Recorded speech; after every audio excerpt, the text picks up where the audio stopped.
Uhuru Kenyatta, viongozi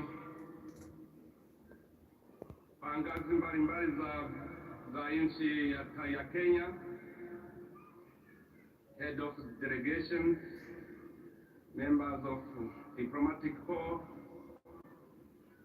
wananchi wote wa Kenya, hamjambo? Hamjambo? Kenya oye! Jumuiya ya Afrika.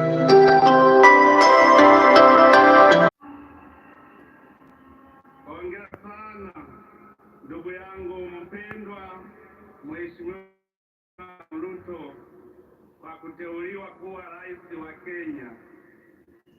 Ni present nzuri, unakuja bila ubishi kama mtoto mzuri, na kutakia kila laheri. Wakenya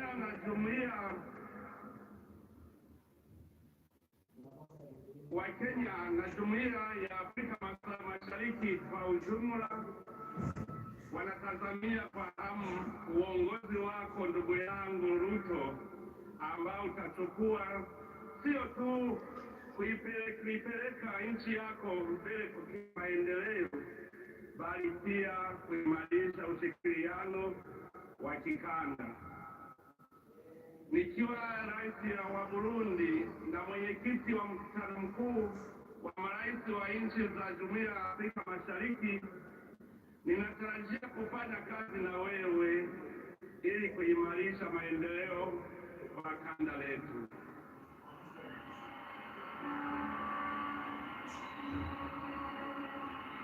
Na upande wa Burundi, tunafurahia uhusiano mzuri ambao kwa bahati nzuri upo kati ya Kenya na Burundi miaka mingi, na ninaweza kukuhakikishia Mheshimiwa ya kwamba undugu kati ya Wakenya na Warundi utaendelea kusimama imara, na undugu nilio kufurahia Mheshimiwa Uhuru utaendelea kwako ndugu Ruto. Ningependa tena kutoa pongezi kwa ndugu yangu Mheshimiwa Uhuru Kenyatta kwa uongozi wako. Furaha iliyokutambulisha imekuwa furaha ya Wakenya wote, na hapa unamaliza muda wako kwa furaha na utulivu, na kupongeza sana. Mungu aendelee. Leto itaendelea kutegemea ofisi zako nzuri kusaidia kurejesha amani mashariki wa DRC. Ningependa tena Mheshimiwa Rais William Ruto na kukutakia afya njema na mafanikio mema. Ninaomba kwamba Mwenyezi Mungu awape nguvu na uwezo na kuipeleka Kenya katika kiwango kipya kabisa. Mungu abariki sana Mheshimiwa Rais Ruto. Mungu abariki Kenya. Mungu abariki Jumuiya ya Afrika Mashariki. Asanteni sana.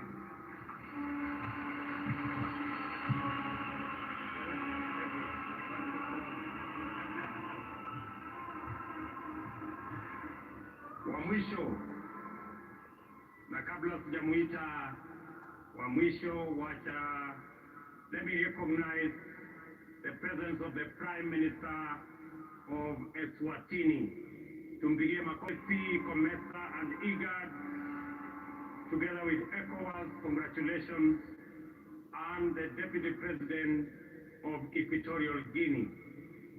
Nataka sasa nimuite the first ever President of East and Central Africa, our dear sister, the President of Tanzania, President Samia Suluhu. Karibu sana Mheshimiwa Rais. Tunakuenzi, tunakuheshimu.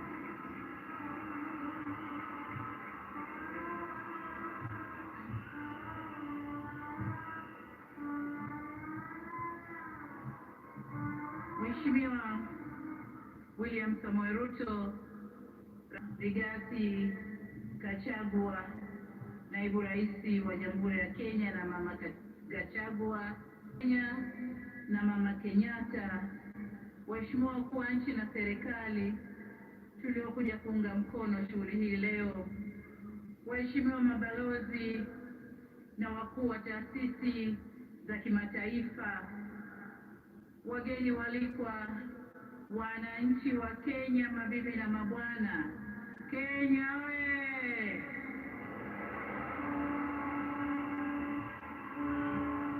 Kwanza kabisa niungane na viongozi wa dini kumshukuru Mungu kwa kuweza kukamilisha mpya wa Jamhuri ya Kenya pamoja na naibu rais. Kwa niaba ya serikali na watu wa Jamhuri ya Muungano wa Tanzania tunawapongeza sana. Tunawapongeza sana ndugu yetu William Samoei Ruto, Rais wa Jamhuri ya Kenya, pamoja na ndugu yetu Mheshimiwa Rigathi Gachagua, Naibu Rais wa Kenya, kwa kupokea rasmi jukumu la kuiongoza Kenya leo. Katika hatua hiyo ya pongezi, tunamshukuru na kumpongeza sana na kuitumikia kwa mafanikio makubwa. Hongera sana. Ndugu zangu wa Kenya, tunawapongeza nyinyi kwa kuonesha ukomavu wa demokrasia na kumaliza uchaguzi salama, na leo tuko hapa pamoja kama Wakenya na wa East Africa tunashangilia uapisho wa rais wetu mpya. Nataka niwaambie ndugu zetu wa Kenya, kama kuna zawadi mlioitoa kwa Jumuiya ya Afrika Mashariki mwaka huu ni zawadi ya amani mlioiweka katika uchaguzi. Tunawashukuru sana sana sana kwa zawadi hiyo muhimu. Ndugu zangu wa Kenya, uchaguzi umemalizika. Sasa ni kujenga taifa la Kenya. Na hapa niungane na walioimba hapa kwamba wananchi wote wa Kenya sasa mshikane mikono kuijenga Kenya. Mwisho, kama dada, nitumie fursa hii kuihakikishia Kenya dhamira yetu ya dhati ya kufanya kazi kwa kushirikiana kwa karibu zaidi katika kuleta maendeleo ya pamoja ya kijamii na kiuchumi baina ya nchi zetu, lakini na ukanda wote wa Afrika Mashariki. Namwomba Mwenyezi Mungu amwezeshe ndugu yetu Ruto pamoja na serikali atakayoiunda, awatie nguvu ili waweze kutumikia vyema nchi hii katika kiwango kinachotarajiwa na wananchi wa Kenya.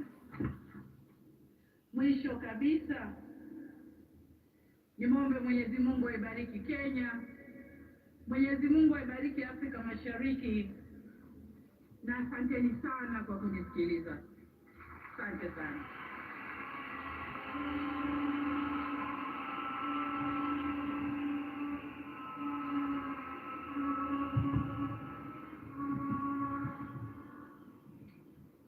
Asanteni sana, and thank you very much for your comments and your words of encouragement.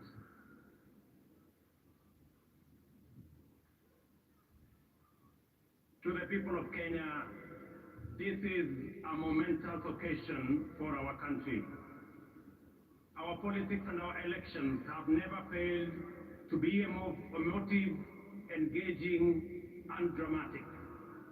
The most recent installment, however, showcased our most exemplary democratic performance. This day comes on the back of a peaceful election, following an intense issue-based campaign in which major coalitions made up of strong political parties canvassed their agenda and took it for examination by the people of Kenya. The Independent Electoral and Boundaries Commission stewarded a transparent and credible election whose results faithfully reflect the democratic will of the people of Kenya. The certified parties exercise their right to petition before the Supreme Court, whose proceedings and determination not only gave comfort to the doubtful, but also restored faith in our electoral and judicial institutions. Many countries aspire to have moments like this, and we as Kenyans should not take ours for granted. This is the third election under the Constitution of Kenya 2010 and the second peaceful transition. We have had a robust conversation about this moment and what it demands of us. And we have sought to answer the question whether this is a constitutional moment or an economic moment. In this process, we have demonstrated the maturity of our democracy, the robustness of our institutions, and the resilience of the Kenyan people. My competitors and I mobilized vigorously to offer the citizens of Kenya the most appealing agenda as well as the best roadmap to achieving it. I remain firm in the conviction that all sides in the last election did their best to present a pathway to actualize the people's aspirations. The just concluded election was a choice between competing ideas towards the Kenya we want. Elections and democracy entail unifying competition, not divisive rivalry. The performance of our security services, the performance of the IEBC and the judiciary was put to severe test. By and large, these institutions lived up to our expectations. We can only aspire to do better in future, and I give my undertaking that my administration shall work to ensure that the bar is raised even higher for the next general elections. A significant dividend of our electoral and democratic process is the tremendous achievement we made in breaking the glass ceiling by enhancing the participation of women in leadership. 7 women were elected as governors, up from 3 in the last election. 29 women were elected as members of the National Assembly, up from 23 in 2017. 7 women deputy governors and 3 women senators were elected as well. It is very clear that this election had many winners, far exceeding those who were actually elected. By far,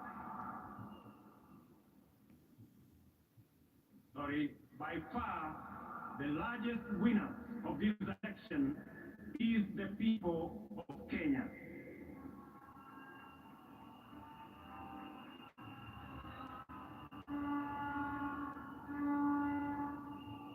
We have done well as a nation. We have blazed the trail in an increasingly challenging environment where democracy is consistently on trial. We have come a long way in our nation's journey to freedom, and going by our most recent performance in this election, we conclude in confidence that we are almost home. Allow me, ladies and gentlemen, to single out the Independent Electoral and Boundaries Commission for special commendation for the courage to do the right thing under exceptionally challenging circumstances.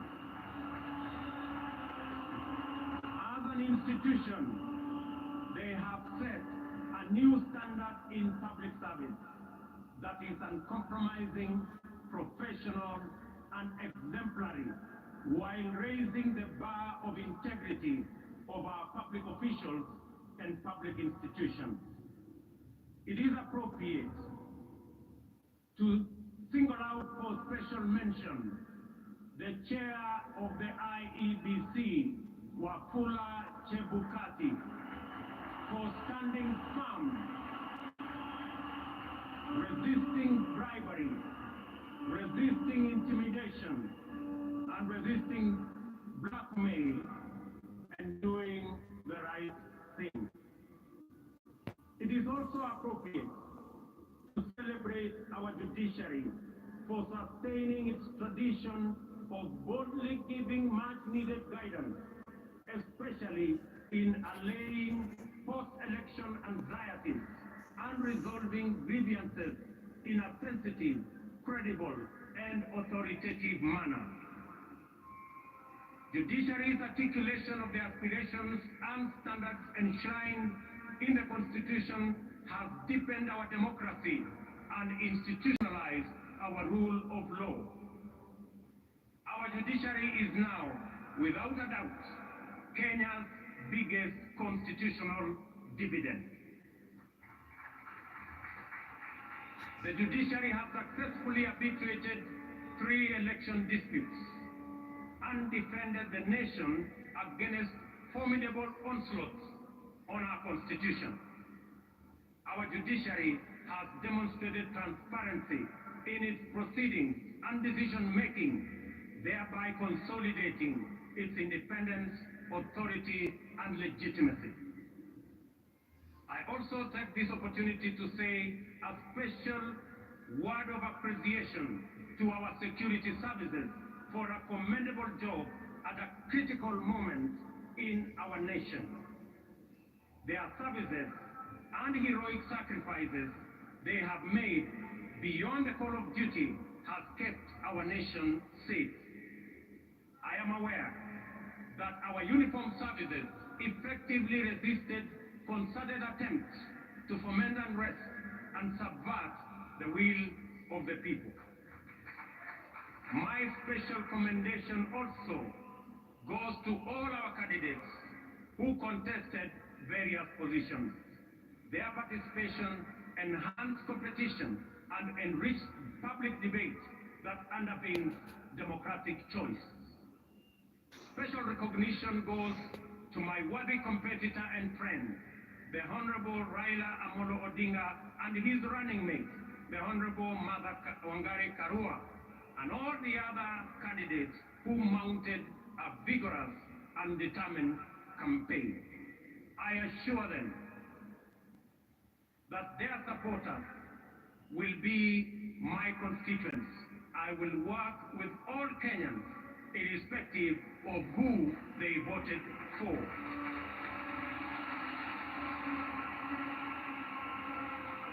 Our special gratitude also goes to millions of Kenyans in the Hustler movement for tirelessly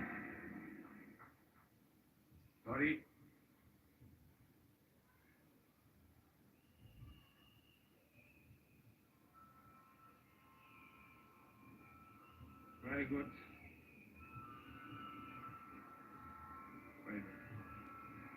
Our special gratitude also goes to millions of Kenyans in the Hustler movement for tirelessly mobilizing for the campaign and executing a historic revolutionary feat, perhaps as great as the daring exploits of our legendary freedom fighters.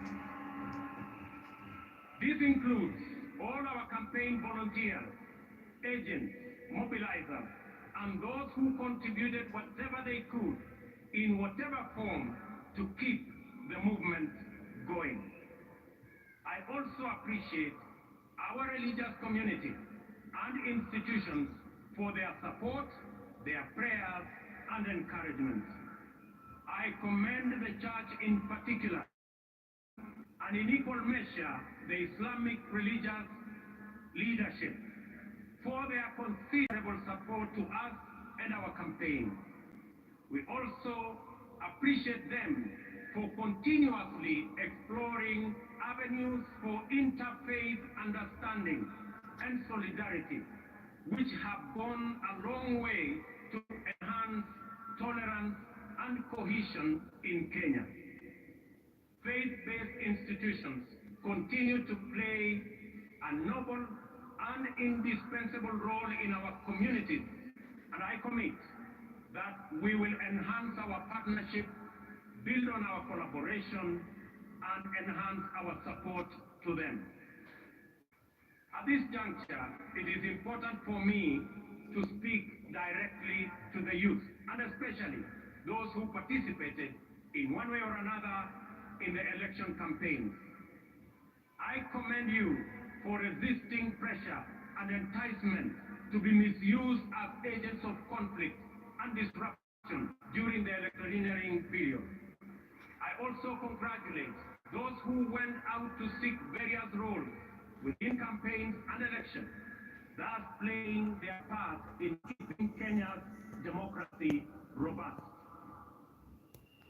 Even if your candidate did not win, your participation in the activities of our political parties, campaigns, and elections is the beginning of political internship. My political journey similarly began as a young campaign volunteer fresh out of university in 1992. Your experience and lessons learned should form the basis for your leadership journey going into the future. We have all therefore emerged out of this contest stronger, more united, and aligned to the issues that are common to all of us. We should remain conscious that we have all been elected to work together in ensuring that our children go to school, our people have food and decent health care, and our young people have jobs, and our workers have dignified livelihoods. For we believe strongly that every hurdle matters. Dreams and ambitions live in the hearts of Kenyans who struggle daily against daunting odds, often with nothing except stubborn hope. Some succeed, others fail, while others also do not even get a decent chance.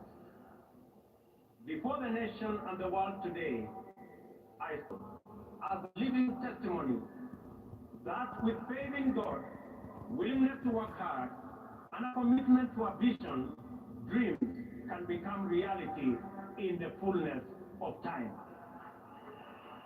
I promise to throw open every door of opportunity and to keep every door open until success stories become the norm rather than the exception, and urge all other leaders to do the same so that we can together expand opportunity and chance for many of our citizens.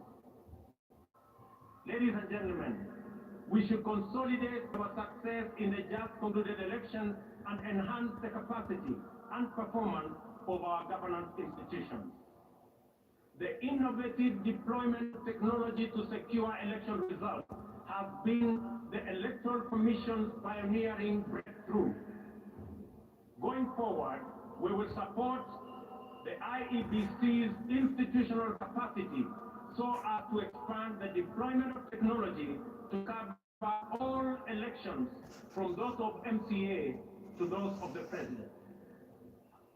I also believe that there is tremendous opportunity for IEBC to support electoral processes in our political parties as part of the broader adjudicate and expeditiously conclude corruption cases, commercial disputes, and all other matters, thereby enhancing access to justice and efficiency in our judiciary.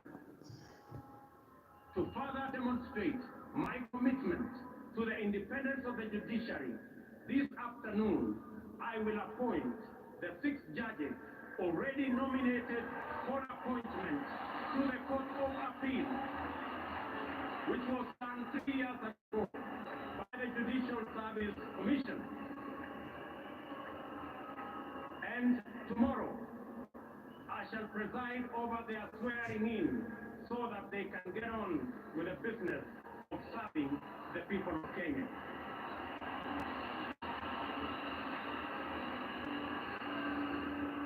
As required by Article 245 of the Constitution, the Inspector General of Police is mandated to exercise independent command over the National Police Service. The service's operational autonomy, however, has been undermined by the continued financial dependence on the office of the President. This situation is going to change. As I address you,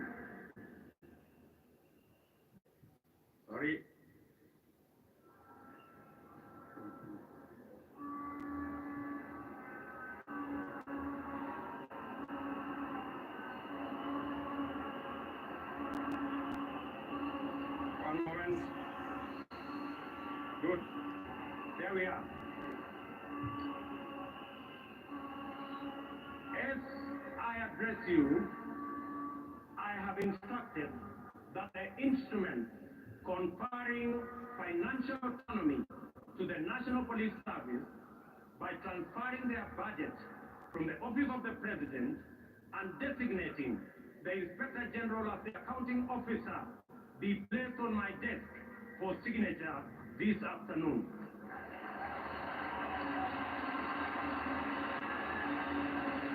Financial independence of the police will give impetus to the fight against corruption and end the political weaponization of the criminal justice system, an undertaking I made to the people of Kenya.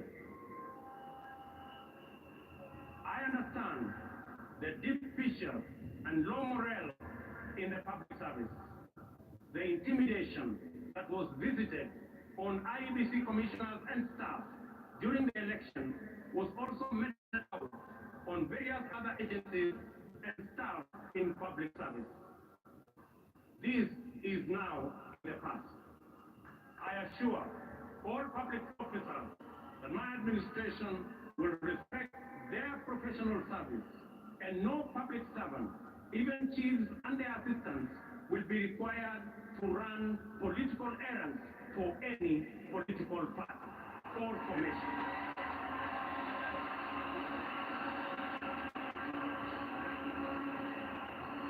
Ladies and gentlemen, we anchored our campaign on the platform of the economy premise on job creation and the well-being of the people of Kenya, and we have been working continuously on the measures to bring down the cost of living. Our people are confronted daily with increasingly unaffordable prices, especially food and transport. In our economic forums across the country, during the campaign, citizens consistently shared their anxiety, their pain, and their fury on this matter. It therefore calls on us for urgent and decisive resolution. The interventions in place have not borne any fruit. On fuel subsidy alone, the taxpayers have spent a whopping 144 billion, 60 billion in the last 4 months alone. If the subsidy continues to the end of the financial year, it will cost taxpayers 280 billion, equivalent to the entire national government development budget. Additionally, there was an attempt to subsidize UNGA in the run-up to the election, a program that cobbled up 7 billion in 1 month.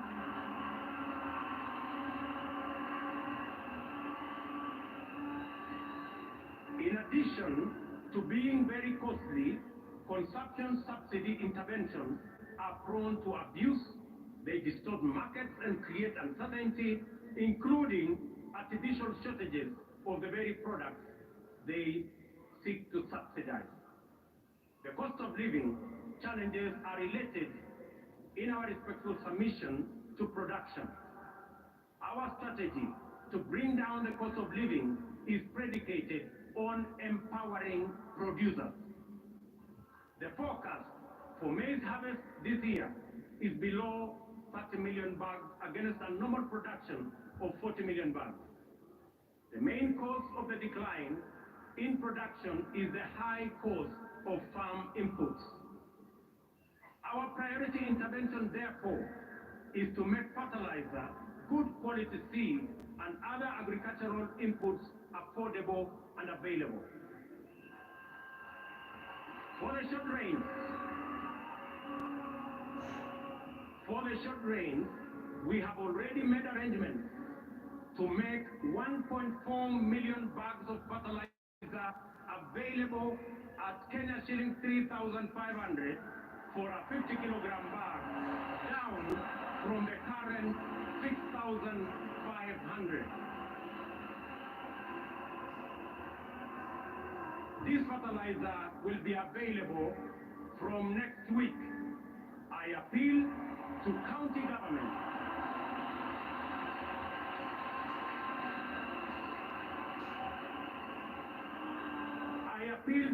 governments in eastern, central, and western regions, where we are expecting short rains, to work with us in making sure that this fertilizer is available to all farmers in that region, so that we can begin the journey to increase our food production initiatives.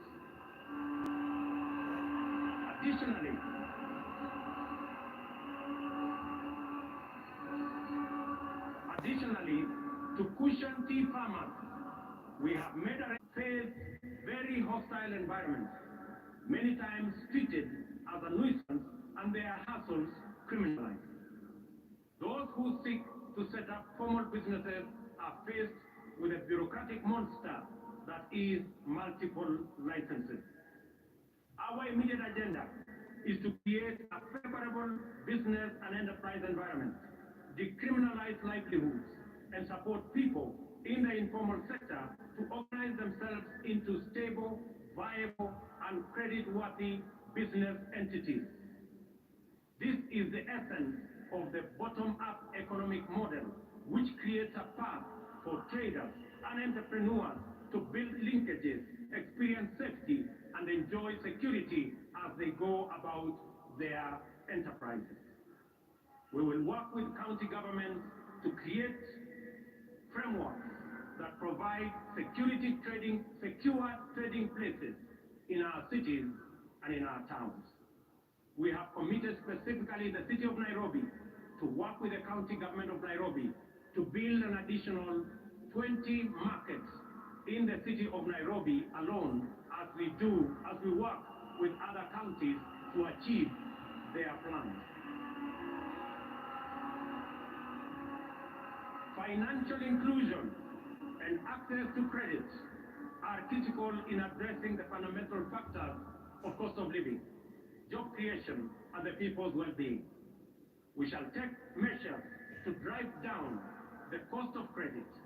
Our starting point is to shift the Credit Reference Bureau framework from its current practice of arbitrary, punitive, all-or-nothing blacklisting of borrowers, which denies borrowers credit.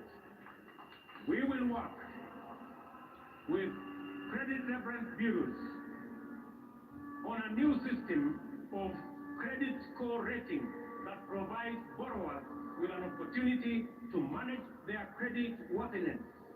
This will eliminate the culture of blacklisting. In our engagement, traders also complain about the onerous burden involved in cash transactions exceeding 1 million. Many have reverted to storing money under their mattresses at great risk, which is clearly not the intention of the anti-money laundering regulations. While we remain fully committed to mitigating this risk, we believe that there is scope to make compliance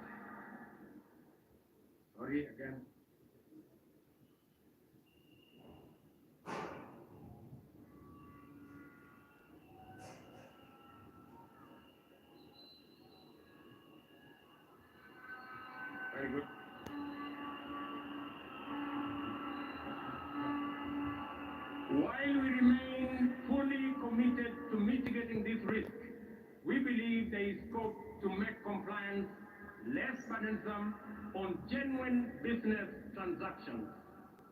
I have been assured by the central bank that work is ongoing on how to ease this burden without compromising the security of our financial system. Shortly, I will be announcing to the country what we have agreed with the central bank so that Kenyans can go ahead and facilitate their transactions without unnecessary impediments. Ladies and gentlemen, we shall implement the Hustler Fund, dedicated to the capitalization of micro, small, and medium enterprises through chamas, SACCOs, and cooperatives to make credit available on affordable terms that do not require unnecessary collateral. To implement all these interventions, we shall establish a Ministry of Cooperatives and SME Development, mandated to ensure that every small business has secure property rights, access to finance, and a supportive regulatory framework. Furthermore, to deal with the huge challenge of youth unemployment, we will roll out our social and affordable low-cost housing program, targeting an average of 250,000 units every year. This will create opportunities in the entire job market. We will engage TVET institutions to provide necessary skills to enable the Jua-Kali industry supply standardized products for our housing program. We will leverage on our competitive advantage in the leather and textile industry to roll out our labor-intensive agro-processing industrialization program. This will start in Naivasha Industrial Park and Dongo Kundu Industrial Park. This afternoon, I will be issuing instructions for clearing of goods and other attendant operational issues to revert to the Port of Mombasa, as I made a commitment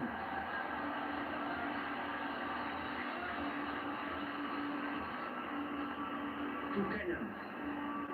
This will restore thousands of jobs in the city of Mombasa.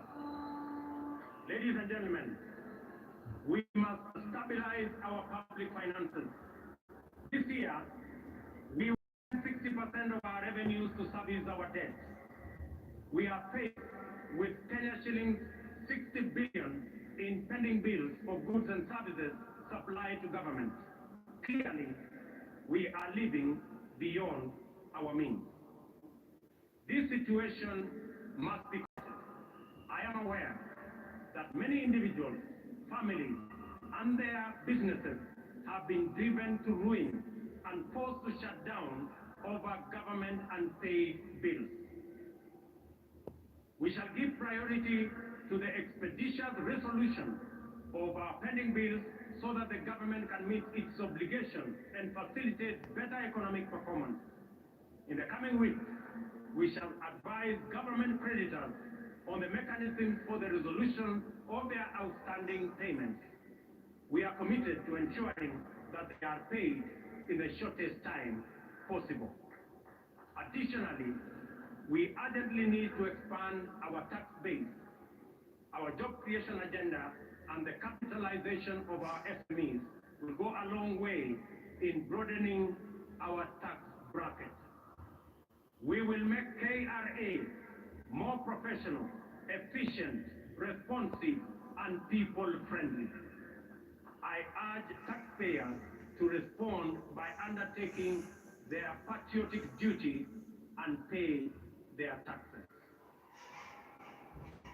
In furtherance to this, oversight institutions such as the Auditor General and the Controller of Budgets will be adequately funded to execute their mandate. On the matter of gender parity, I am committed to the two-thirds gender rule as enshrined in our Constitution. We will work with Parliament to fast-track various legislative proposals and establish a framework that will resolve this matter expeditiously, as I promised in our manifesto. The participation of women in our governance does not make us lesser, it makes us greater. And their role can no longer be nominal, it must be substantive. Ladies and gentlemen, our health agenda is premised on fundamental reform in the way health is financed and provided. We shall reform the National Insurance Fund to make it a social health insurance provider, improve procurement of medical supplies, deploy an integrated, state-of-the-art health information system, and most importantly, provide adequate human resources at all levels. Contributions to the National Hospital Insurance Fund will now be graduated and will depend on people's income. There is a robust conversation, ladies and gentlemen, in the country on education, and in particular, the implementation of CBC curriculum. Public participation is critical in this matter. I will establish an education reform task force in the presidency, which will be launched in the coming weeks. It will collect views from all players in line with the constitutional demand of public participation, and we are particularly alive to the anxiety of parents on the twin transition of the last 844 class and the first CBC class in January next year. I assure all that there will be a solution to the matter before then.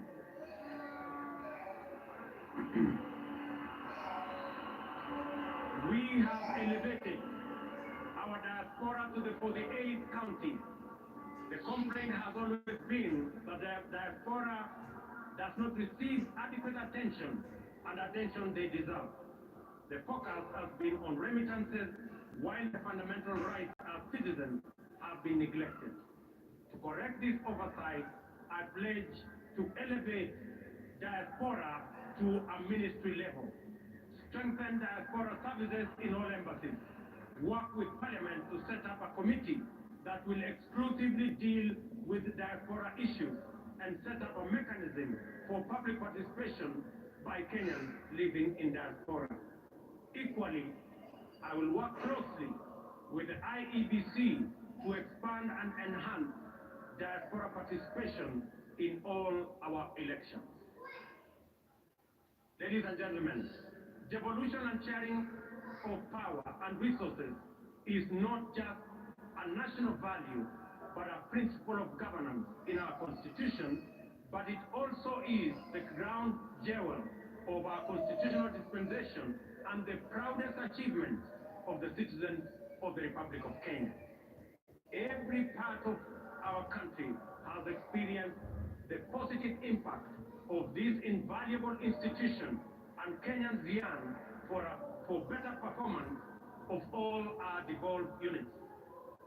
One of the best ways of accelerating national development is through collaboration with county governments.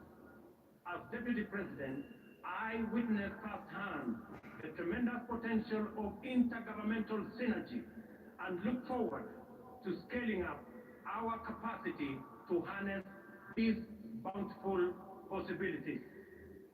Because of this realization, I have no hesitation in accelerating the transfer of outstanding functions to counties together with the attendant resources. To promote budget efficiency and minimize disruptions and delays in devolved service delivery, my administration commits to take necessary measures to secure the timely disbursement of revenues allocated to county governments.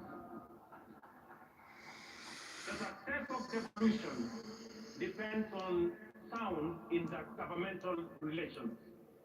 There is a template which incorporates lessons from successes as well as failures in past engagements, and we stand a stronger chance of making devolution work better. Kenya will continue, ladies and gentlemen, to be a dedicated partner to peace. Kenya is on transition to clean energy that will support jobs. Local Kenya, we will lead this endeavor by reaffirming our commitment to transition to 100% clean energy by 2030. We call on all our brothers and sisters in our continent to join us in this journey. As members of the international community, we shall support a successful climate summit in Africa in November by championing delivery of finance and technology needed for Africa to adapt to climate impact, support those in need, and manage the transition. My administration is ready to work with global partners to fight pandemics and other health emergencies. We are also committed to promoting Kenya's vigilance and efficacy in responding to emerging public health challenges. We stand ready to play our role in the collective efforts to keep the public safe. I call upon countries that have developed vaccines to make them available to us. Ladies and gentlemen, my government commits to create a business-friendly environment, eradicate barriers that hamper business development and growth, and make Kenya one of the most compelling and attractive business destinations. We are an open, democratic society founded on freedom and justice. We take pride in receiving visitors and offering them our legendary hospitality. Kenya is a land of immense natural beauty and unforgettable delights. Ladies and gentlemen, I stand here on my day one as president. I make a commitment that defines the trajectory of my administration. I promise to make every Kenyan proud and to ensure the economic well-being of women. I want to thank you for being patient with us, and I want to commit that I will work hard for all the people of Kenya, irrespective of who or how leaders, young and old, present, retired, and coming, so that we can build one nation and harness every talent, every effort, all energy in driving our republic forward. I make my commitment to all those who have served in government that their place in our nation will be secured. To our friends in our region, in Kenya, you have a reliable partner, and we look forward to building on the success of the leaders who came ahead of us. God bless you. God bless Kenya. May the very good Lord bless all of us. Asanteni sana na Mungu awabariki. Tusimame sote kwa wimbo wa taifa. Niombe tutulie kwa wimbo wa taifa, na baada ya wimbo wa taifa nitaomba sote tubaki tumesketi kwenye dais.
all those in the presidential days that we remain seated as we prepare departure protocols.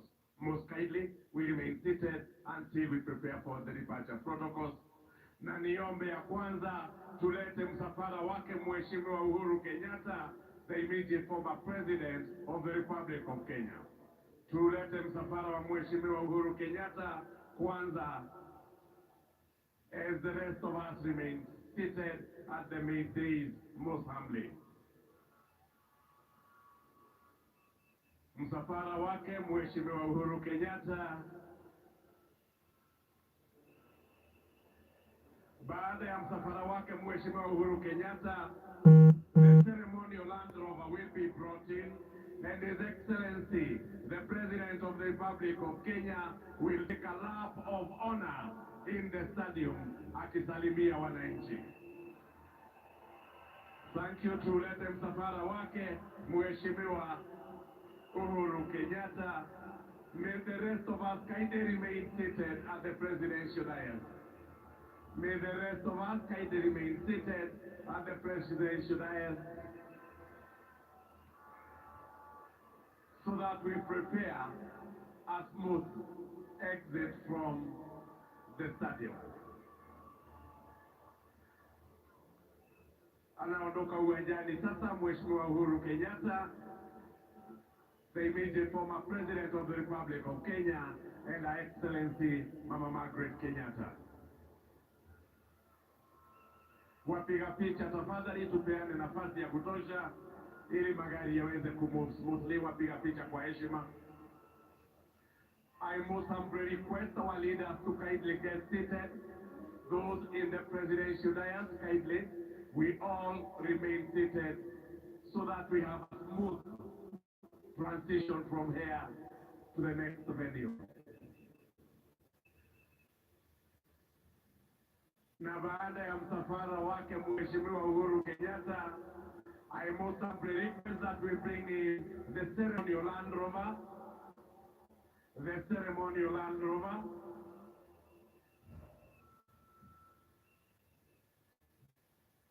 Faster, please, most kindly. Thank you. If we could kindly move faster, thank you. Wapiga picha niombe tuondoke sababu Land Rover itatembea pahali mko. Wapiga picha tuondoke because the ceremonial Land Rover will move from where you are. May I now welcome Your Excellency, the President of the Republic of Kenya, to board the ceremonial Land Rover and take a lap of honor inside the stadium, ukisalimia wananchi. The rest of us kindly remain seated at the presidential dais. We bring in the ceremonial Land Rover so that His Excellency, the President, is able to greet Kenyans as he takes a lap of honor inside the stadium.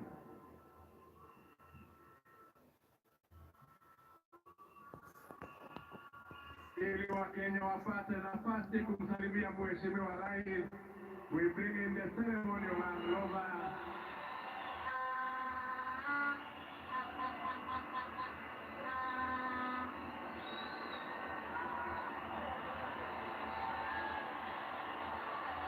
The rest of us will remain settled in the presidential days, I think.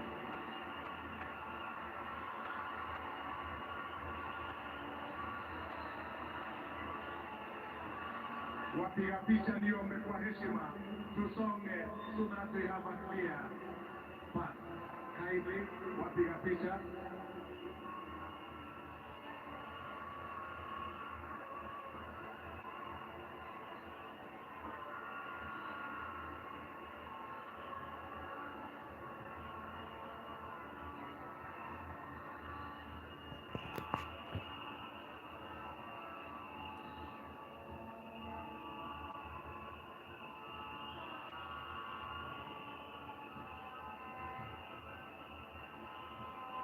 His Excellency, the President of the Republic of Kenya, mounting now the ceremonial Land Rover.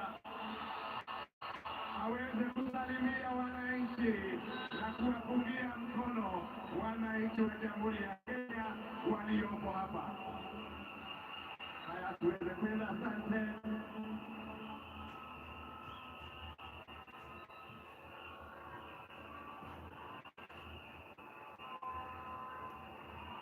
Tumpungie mkono wananchi wakati Mheshimiwa Rais anapita karibu na fahari tumeketi. Tumpungie mkono Mheshimiwa Rais wa Jamhuri ya Kenya. Wapiga picha, niombe tena turudi nyuma jameni. Let us kindly facilitate a safe and smooth exit.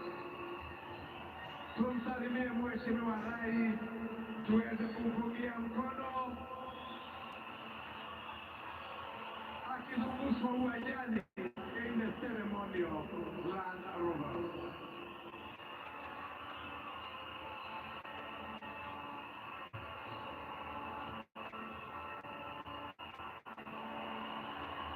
Tumpungie mkono wananchi in the ceremony of vehicle. His Excellency, the President of the Republic of Kenya and Commander-in-Chief of the Defense Forces. Tumpungie mkono wananchi.